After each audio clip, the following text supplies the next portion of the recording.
Assalamualaikum warahmatullahi wabarakatuh.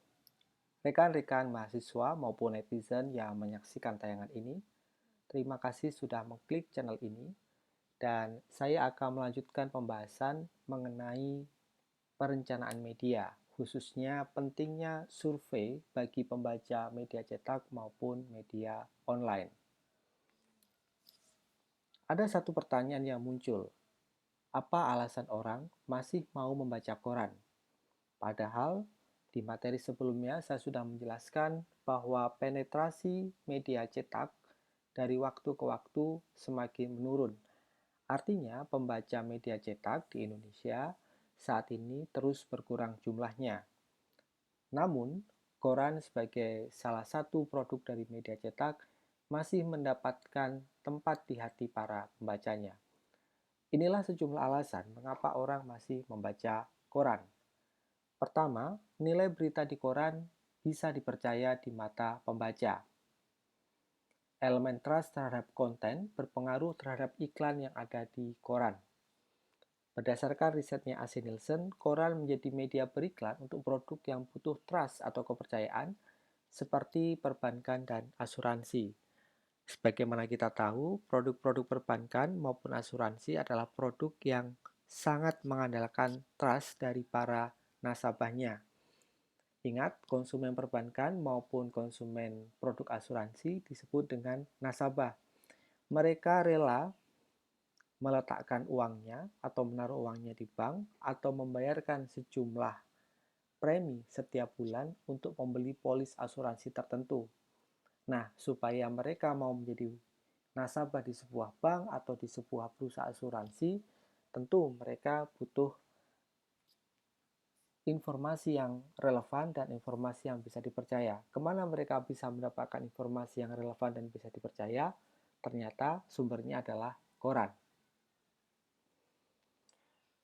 Berikutnya, saya akan mengajak Anda mengenal lebih dalam profil pembaca media cetak di Indonesia. Berdasarkan riset AC Nielsen pada 2017 lalu, ternyata profil pembaca media cetak di Indonesia didominasi oleh mereka yang berusia 20 hingga 49 tahun, yang mana persentasenya mencapai 74%. 32% di antara para pembaca media cetak adalah para karyawan atau punya pekerjaan atau punya status sebagai karyawan. 54% di antara para pembaca media cetak adalah golongan menengah ke atas. Ini bisa dijelaskan karena untuk bisa membaca media cetak dibutuhkan uang. Paling tidak kalau untuk orang-orang yang mau berlangganan media cetak adalah orang-orang yang punya kelebihan uang. Sebab untuk membeli media cetak sendiri biayanya juga bisa dibilang tidak murah. Misalnya ketika Anda membeli majalah Tempo atau melanggan majalah Tempo. Per eksemplar dari majalah Tempo harganya mencapai 40.000. Jadi kalau saya melanggan majalah Tempo, paling tidak per bulannya saya harus mengeluarkan uang 160.000 untuk bisa membaca majalah Tempo secara rutin setiap bulannya. Itu yang bisa menjelaskan mengapa 54% pembaca media cetak di Indonesia adalah kelompok ekonomi menengah ke atas.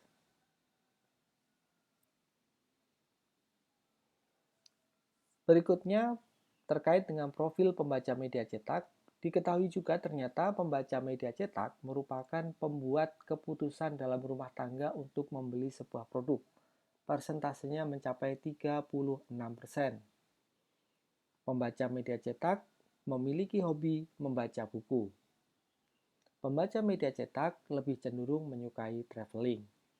Dan berikutnya, pembaca media cetak tidak keberatan dengan adanya iklan.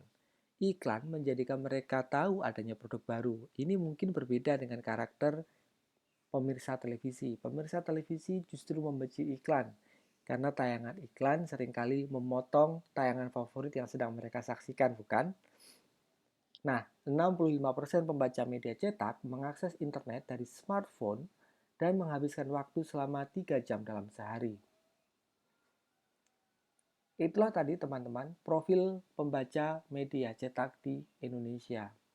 Nah, Sebagaimana saya paparkan di materi sebelumnya, ada perubahan tren pembaca. Pembaca media cetak dari tahun ke tahun di Indonesia semakin menurun. Mengapa hal itu terjadi? Ternyata pembaca media cetak di Indonesia beralih menjadi pembaca media online. Ini yang bisa menjelaskan mengapa jumlah pembaca media cetak di Indonesia terus menurun. Sebagian besar pembaca media cetak di Indonesia kini beralih ke media online. Seiring tumbuhnya media online di Indonesia atau seiring boomingnya tren digital yang terjadi di dunia.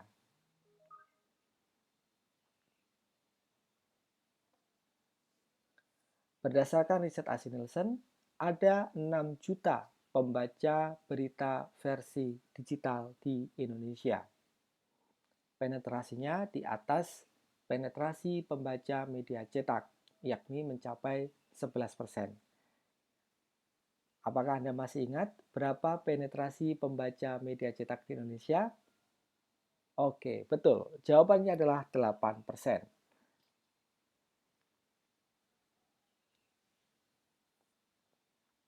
Bagaimana dengan nasib konten-konten lokal yang disajikan media cetak di Indonesia?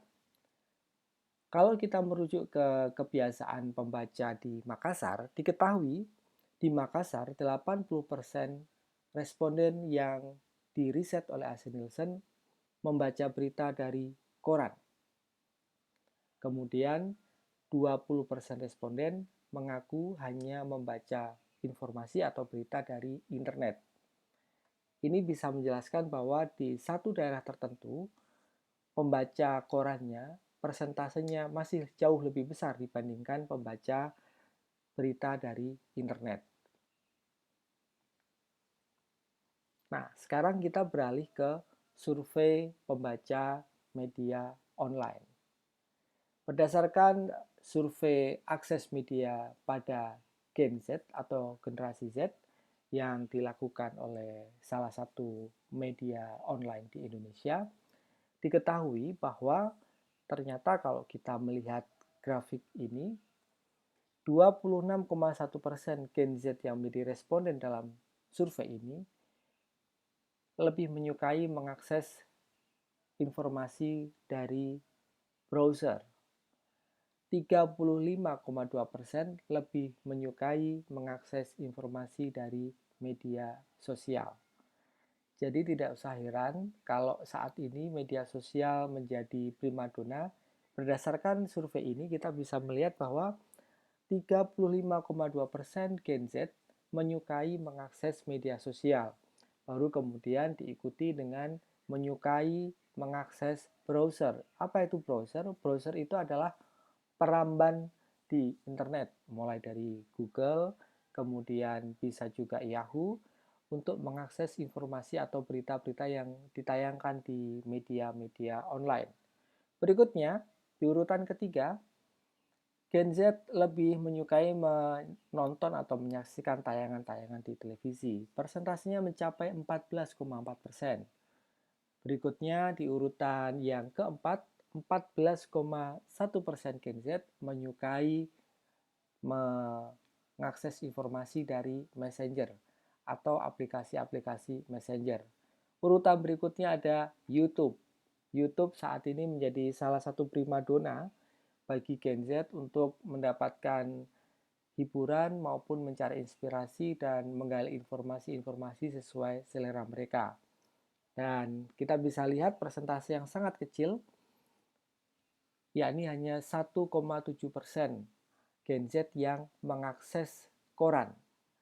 Jadi kalau saya bertanya kepada Anda, apa koran yang sudah Anda baca hari ini? Saya bisa memastikan sebagian besar dari Anda tidak membaca koran. Mungkin sebagian besar dari Anda lebih banyak mendapatkan informasi dari aplikasi Messenger yang Anda gunakan. Ini adalah gambaran, teman-teman, bagaimana akses media yang dilakukan oleh Gen Z di wilayah Jawa dan Bali. Kita lanjutkan.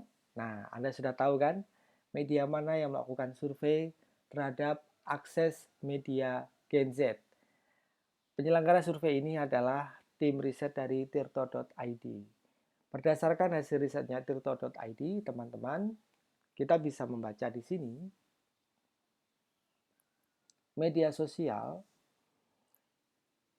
menempati persentase yang besar di kalangan Gen Z yang saat ini masih kuliah, duduk di bangku SMA, SMP maupun SD. Anda bisa lihat di situ grafik yang berwarna merah. Angkanya terbilang tinggi. Berikutnya, di kalangan pelajar SD, SMP, SMA maupun kuliah, browser menjadi sumber informasi yang terbilang tinggi di kalangan Gen Z yang masih menjadi siswa SD, siswa SMP, SMA maupun kuliah. Survei lain juga menyebutkan berdasarkan tingkat pendidikannya,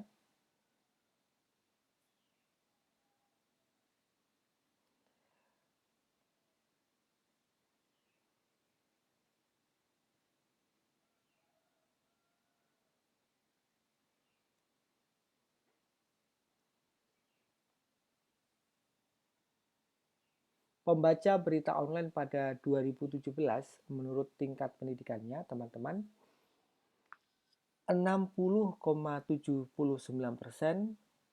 adalah orang-orang yang tidak sedang bersekolah.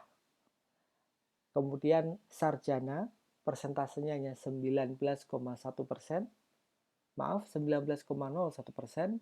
Kemudian pelajar SMA atau SMK hanya 10,99% dan pelajar SMP hanya 7,01%.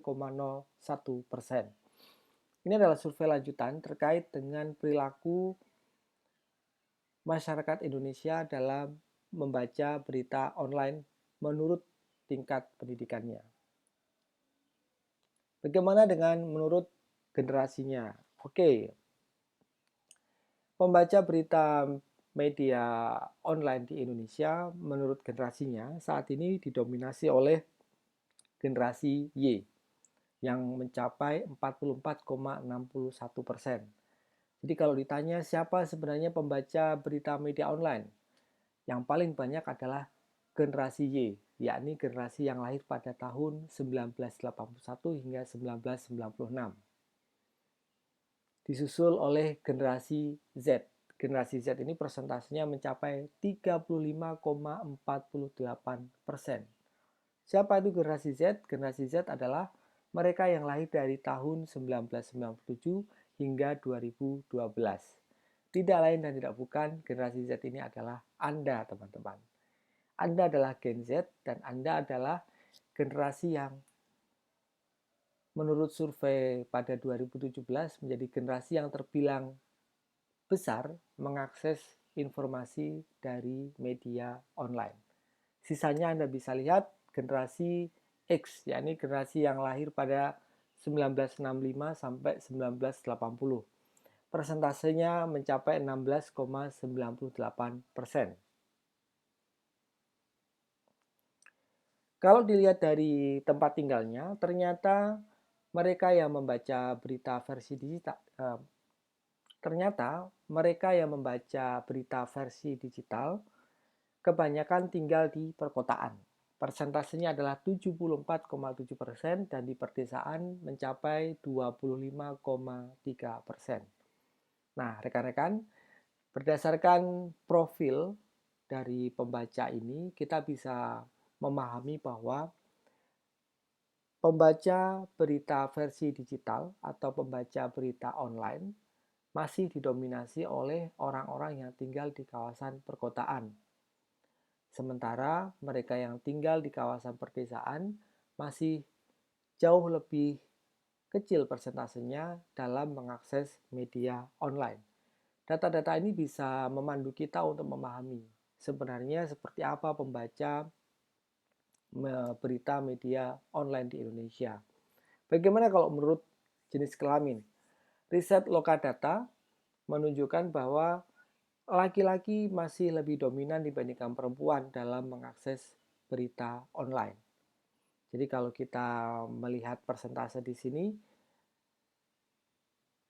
jumlah pembaca laki-laki persentasenya mencapai 54,9%, sementara perempuan hanya 45,1%. Nah, ini adalah survei tambahan yang bisa saya sajikan di sini. Ini adalah survei GfK pada 2016. Jadi pembaca konten hiburan, teman-teman, itu persentasenya paling besar, mencapai 73%. Kemudian pada saat GfK melakukan surveinya pada 2016, diketahui pembaca konten sosial itu mencapai 70%. Persentase ketiga diuruti oleh pembaca dari segmen kelas A.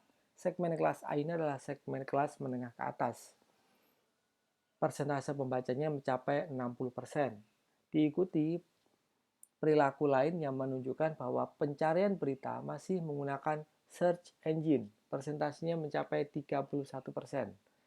Jadi kalau Anda mengakses internet biasanya ketika seseorang tidak mengetahui di mana harus mendapatkan informasi tertentu, mereka biasanya akan mengakses search engine dan kemudian mengetikkan kata kunci tertentu untuk bisa menemukan berita yang dicarinya.